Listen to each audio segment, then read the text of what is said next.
అందరికీ నమస్కారం అండి. ఈ వీడియోలో మీకు ఇండివిజువల్ హౌస్ చూపిస్తాను. బిల్డింగ్ ఫ్రంట్ ఎలివేషన్ చూడండి. టోటల్ 120 గజాల్లో ఉన్న ఇండివిజువల్ హౌస్ అండి ఇది. ఎక్సలెంట్ ఎలివేషన్ ఉంది. స్థలం కొని దగ్గరుండి కట్టించుకున్న ఇండివిజువల్ హౌస్ అండి. చాలా బాగా డిజైన్ చేశారు. ఇక్కడ ఏంటంటే మొత్తం 2 పోర్షన్లు డిజైన్ చేశారండి. ఏ పోర్షన్కి ఆ పోర్షన్ సపరేట్ గేట్ పెట్టారు. అలాగే ఇదంతా కూడా ఫ్రంట్ సిట్అవుట్ ఏరియాగా డిజైన్ చేశారండి. బయట వరండా అన్నమాట. మొత్తం 2 పోర్షన్లు ఉంటాయి. తూర్పు ఫేసింగ్ ఇల్లు అండి. వాస్తు ప్రకారం దగ్గరుండి కట్టించుకున్న ఇల్లు. ప్రతి పోర్షన్కి వరుసగా 3 గదులు ఉంటాయండి.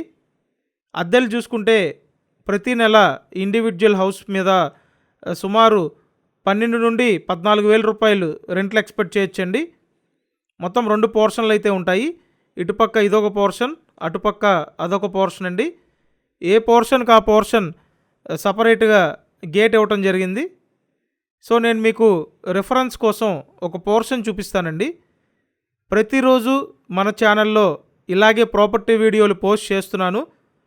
మీరు కంపల్సరీ ఛానల్ని సబ్స్క్రైబ్ చేసి పెట్టుకోండి. సబ్స్క్రైబ్ చేసుకుంటే నోటిఫికేషన్లు వస్తాయి. ఇప్పుడైతే ఈ పోర్షన్లోకి ఎంటర్ అయ్యాము. ఫస్ట్ వంటగదండి. ఇదంతా కిచెన్. నెక్స్ట్ హాల్ ఉంటుంది.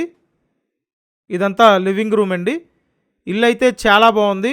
దగ్గరుండి సొంతంగా కట్టించుకున్న ఇండివిజువల్ హౌస్ అండి. ఇది లొకేషన్ ఎక్కడంటే విజయవాడ రామకృష్ణాపురం లొకేషన్ అండి. రామకృష్ణాపురం లొకేషన్లో ఈ హౌస్ సేల్కి ఉంది. నెక్స్ట్ బెడ్రూమ్ అండి. పక్క పోర్షన్ కూడా సేమ్ యాజ్ ఇట్ ఈజ్ ఇలాగే ఉంటుంది. సో 2 పోర్షన్లు ఉన్న ఇండివిజువల్ ఇల్లు అండి. అద్దెల పాయింట్ ఆఫ్ వ్యూలో డిజైన్ చేయడం జరిగింది. Back side wash area, bathroom ఉంటాయి. సో విజయవాడ రామకృష్ణాపురం లొకేషన్లో ఈ హౌస్ అవైలబుల్గా ఉంది. ఈ హౌస్ కాస్ట్ 45 lakhs అండి. 45 లక్షల బడ్జెట్ రేంజ్లో ఉంది. ఇల్లు అయితే చాలా బాగుందండి. ఈ అవకాశాన్ని మిస్ చేసుకోవద్దు. నేను స్క్రీన్ మీద ఫోన్ నెంబర్లు ఇచ్చాను. ఆ నెంబర్లకి ఫోన్ చేసి వచ్చి డైరెక్ట్గా చూసి కన్ఫర్మ్ చేయండి. మీరు కంపల్సరీ మన ఛానల్ని సబ్స్క్రైబ్ చేసి పెట్టుకోండి. అలాగే ఈ వీడియోని లైక్ చేయండి.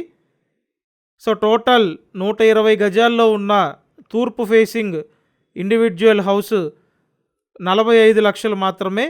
ఇంటి ముందు 12 feet రోడ్డు ఉందండి. సో ఇంట్రెస్ట్ ఉంటే కాల్ చేయండి. Thank you.